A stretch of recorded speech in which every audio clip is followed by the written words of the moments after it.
এখানে আমি এই শিঙি মাছগুলোকে ভালো করে ধুয়ে, এগুলো খুব পিছল হয়, একটু নুন দিয়ে চটকে ভালো করে ধুতে হবে। তারপর নুন হলুদ মাখিয়ে রেখে দিয়েছি। এবারে আমি এখানে তেল গরম করতে দিয়েছি। যতক্ষণ গরম হচ্ছে ভালো করে নুন হলুদ মাখিয়ে নিলাম। আর আমি এখানে শিঙি মাছগুলো প্রথমে ভেজে নেব হালকা করে।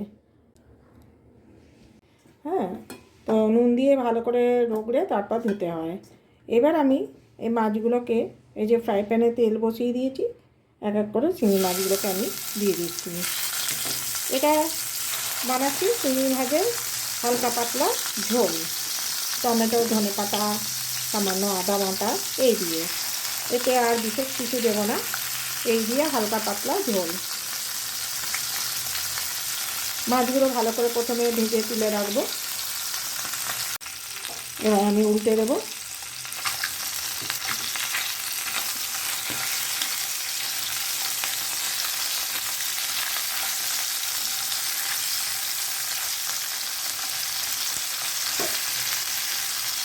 এই রান্নাটা মেনলি আমার নাতনির জন্যই বানাচ্ছি।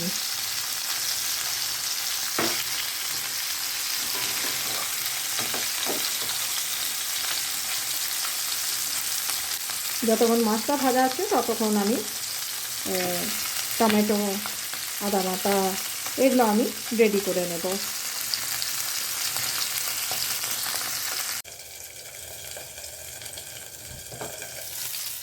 চিংড়ি মাছটা আমার যখন ভাজা হয়ে গেছে, আমি এবার একটু একটু করে বাটিতে তুলে নিচ্ছি।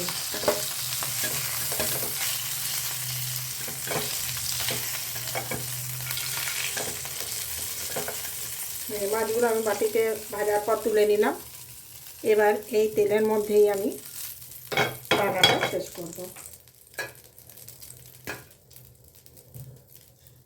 খুবই ছোট টমেটো আর আদা বাটা,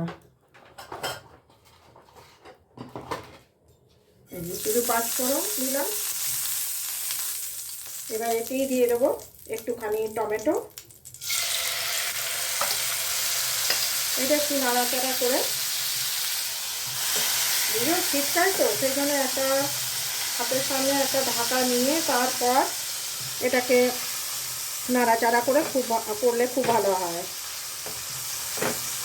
টমেটোটা একটু ভাজা ভাজা হয়ে গেলে এখানে আমি আদা বাটা দেবো। এই ঝোল কিন্তু যে কোনো কেউই খেতে পারেন, ছোটো বাচ্চা বলুন, বয়স্ক বলুন,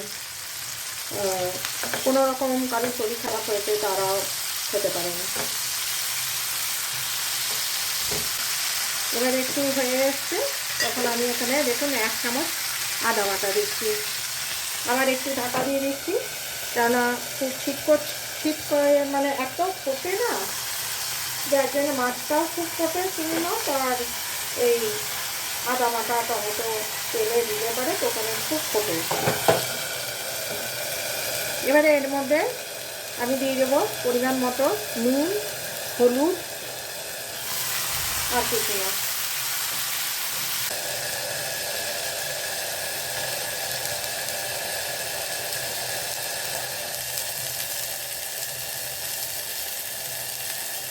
এখানে দিচ্ছি পরিমাণ মতো নুন আর হলুদ।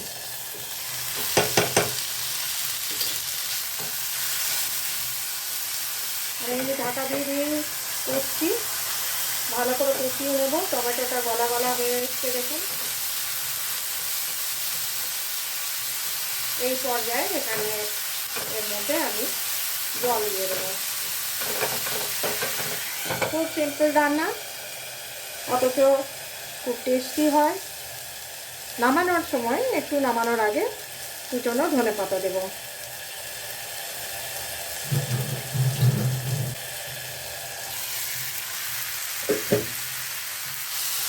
কষানো হয়ে গেছে, এবার আমি এখানে জল দিয়ে দিলাম।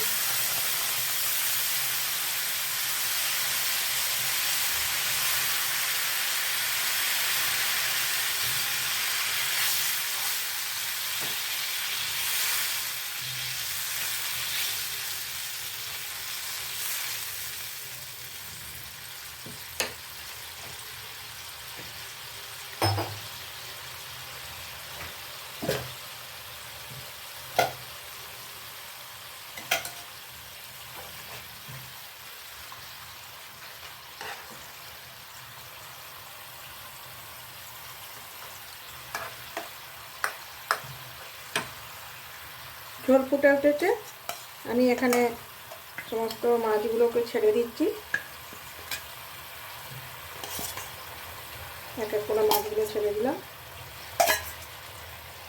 মাছগুলো দেওয়ার পর কিছুক্ষণ ফুটতে দেবো এবং ঢাকা দিয়ে দেবো। মাছগুলো একটু ফুটে গেলে ভালোভাবে এই ঝোলের সাথে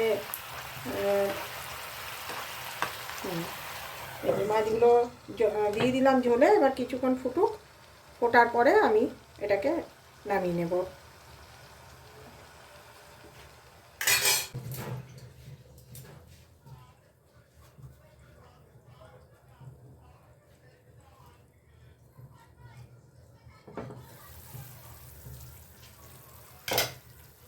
একবার এটাকে নেড়ে দেবো, উল্টে পাল্টে দেবো মাছটাকে, আর ধনেপাতা দিয়ে নামিয়ে নেব। এটা তো আমি খুব ছোট বাচ্চার জন্য করছি, মানে নাতনির জন্য বানাচ্ছি, তা না তো বড়দের জন্য হলে বা ছোট বাচ্চারাও অনেক সময় খায়, সেক্ষেত্রে একটু সামান্য সরু সরু করে লম্বা লম্বা করে আলু বেগুন কেটে ভেজে তারপর টমেটো আদা বাটা নুন হলুদ সব দিয়ে কাঁচা লঙ্কা দিয়ে বানাতে পারেন, ওটাও খেতে খুব ভালো হয়। আলু বেগুন দিয়ে শিঙি মাছের ঝোল। দেখুন আমার এই শিঙি মাছের ঝোল কিন্তু একেবারে রেডি হয়ে গেছে। আমি বাটিতে সার্ভ করে দিয়েছি। আশা করছি আপনাদের ভালো লাগবে। খুব সিম্পল অথচ খুব টেস্টি হয়। আর ছোট থেকে বড় বয়স্ক রুগী মানুষ সবাই কিন্তু এই ঝোল খেতে পারবে। তাহলে আপনারা সবাই ভালো থাকবেন, সুস্থ থাকবেন। আজ এখানেই রাখি।